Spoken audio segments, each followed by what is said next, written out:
Welcome to For the Love of Baby Boomers. For the Love of Baby Boomers specialize in gathering information and giving information to people in the group starting with age 60 and above. I'm your host, Dolores Clivert, and today we have a special guest with us, and her name is Danette, correct me if I'm wrong, Lindo, and she specializes in real estate. Welcome, Danette. Well, thank you. Thank you so much, Dolores, for having me today and allowing me this platform just to kind of share a little bit of my knowledge and expertise on baby boomers. Um, as we know, baby boomers, as you said, are pretty much aged from 60 to 79, which pretty much would see born, I hate to timing, 19. but 1946 to roughly 1964. Exactly, So yes. that's your baby boomer crowd. And so today we're here to kind of share a little bit of what that looks like in real estate.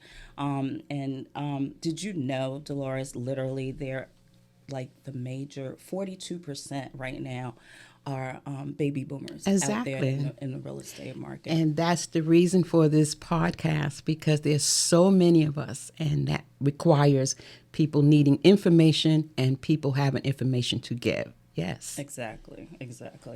And so with that being said, I know some, let's face it, we're still in a seller's market. This has been a long seller's market, actually, over 12 years now. The seller's market, everybody's going to asking, when is that going to change? We're not exactly sure. We've got a lot going on this year.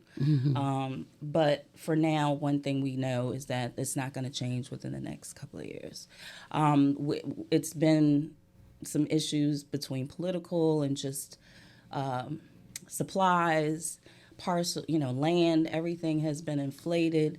And so the affordable housing is becoming not necessarily as affordable. It's becoming a little. So is that why so many people get calls and emails and texts asking to sell their properties? Yes, because literally, I mean, let's face it, a lot of baby boomers are feeling, I've got this money, I don't have a mortgage, or I'm close to finishing my mortgage. And, when I look at these prices, I'm retiring. Do I really want to, deal with having another mortgage or Making more? changes. Right, exactly. So some boomers tend to sit still.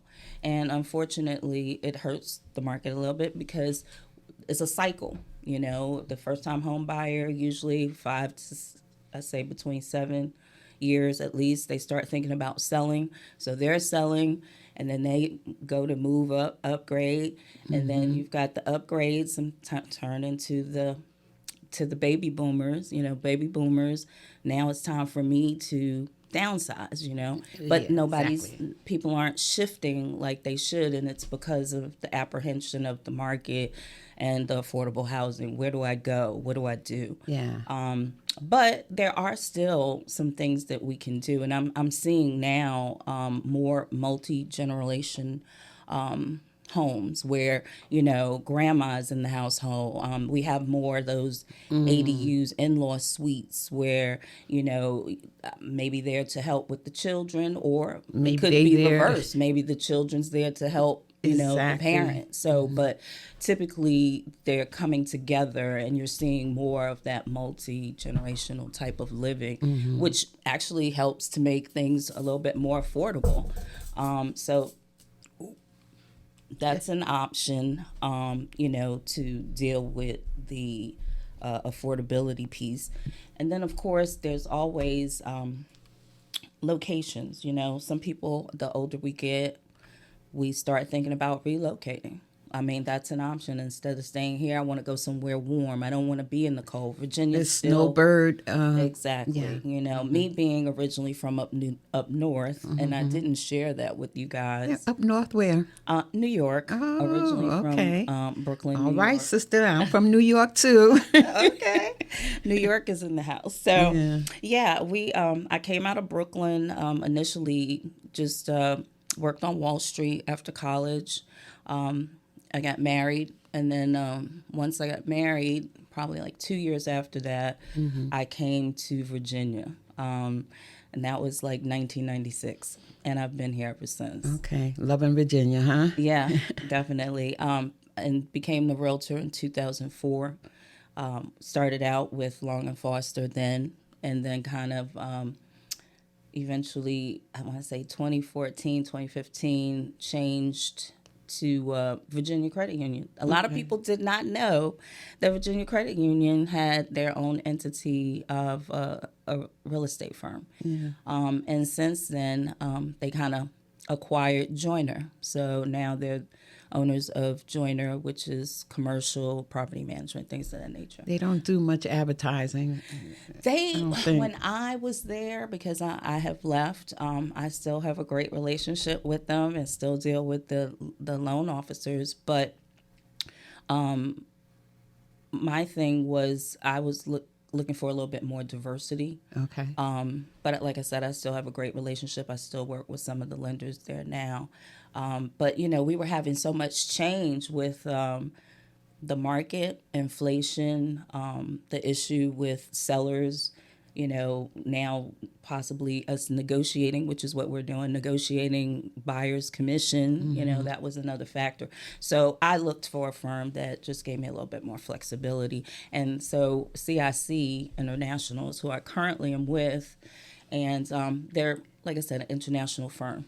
Well, let me ask you this. CIC, what does that stand for, please? Call it closed, actually. It's an affirmation, right? Call it closed. Everybody wants to know, are we closing yet? Are we there yet? Call it closed. So it stood for Call It Closed International. We're in 20 states currently. We have 3 international states, Nigeria, London, and Virgin Islands. Okay, so they're wide. And still growing. Okay. Still growing. We're trying to get further up now, and up north. We're pretty much all across the East Coast, California, not so much Midwest. Okay. So, we're still looking to grow there. Okay. So any realtors wanting to learn about CIC, give me a call. Well, that's good. Our Baby Boomers group is global. So for those listening, tune in. Yeah, we're in Florida, all the hot states. So, and that was what I get going back to, looking at affordable housing and maybe getting to the point where it's, I want more warm weather. So those hot spots are usually places like Florida, Texas, Arizona, and so those are still some options. Carolinas even. Arizona, I find some people go, this Virginia, now that I've been here, I won't say I didn't have allergies, but it was very minimal. And now, I guess over the years, this year especially, I went outside yesterday and was like, oh my goodness, I never felt it like this before, but we've got a lot changing. So, but yeah, definitely hotspot locations are something to think about if, you're downsizing and want to find a little bit more affordability. You also can think about your 55 plus communities. Yeah, you see them all over the place here in Virginia. Well, they need to. I mean, we, again, have a, short on inventory. And as we know, we just said, did you know it's literally 42% they make of the current market right now.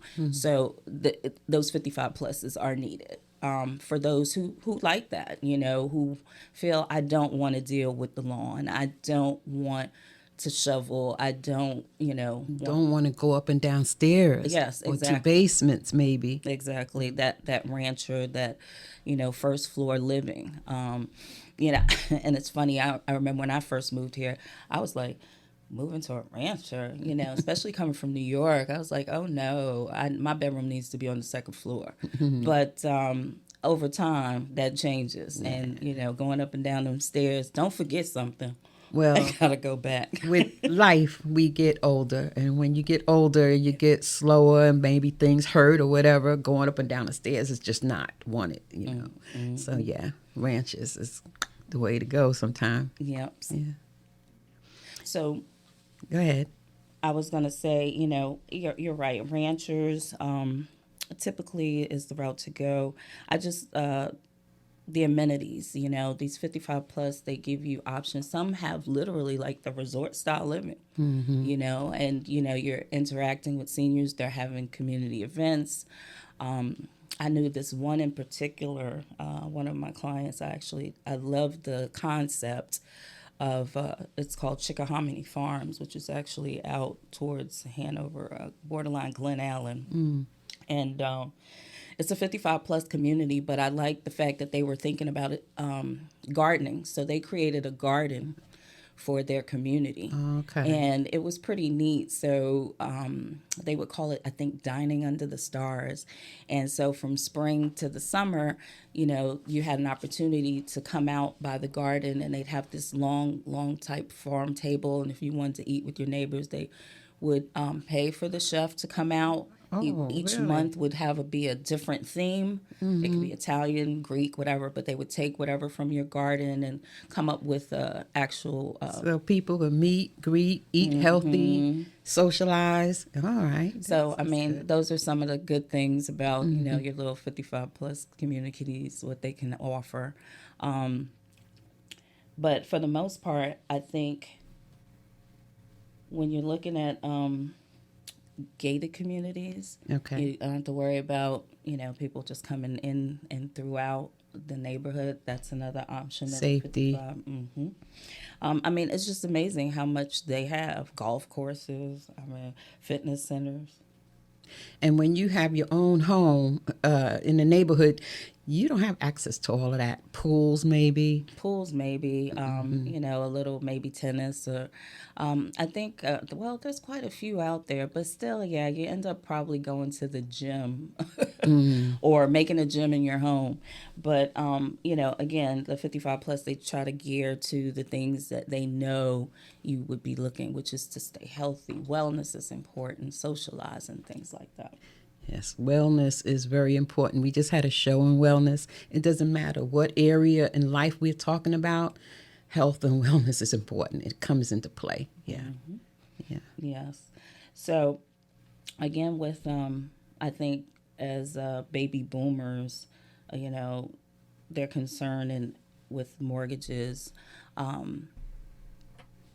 They are pretty much in a good point where they are bringing the cash buyers. They own, have so much equity is what I get the word I'm looking for, equity in the home. So it makes them like in a good place as far as purchasing. Because right now, when we're doing offers, let's face it, because of the low inventory, we're dealing with bidding wars and things of that nature. So therefore, they can get more for their property. They can do cash offers. I'm seeing people crazily out here doing cash offers, and that's how they're winning them. So they're in a good space. It's just a matter of, just honing in on what you really want. What is it, the lifestyle that you're looking for, for that time of retirement. Okay, Danette. For the love of baby boomers, we're on Facebook. You can find us on Facebook. And it's 4 with the 4, the number, and love, LUV. You can find us there. Join us, answer questions. We'll be glad to accept you. You also can touch base with us on by email, for the love of baby boomers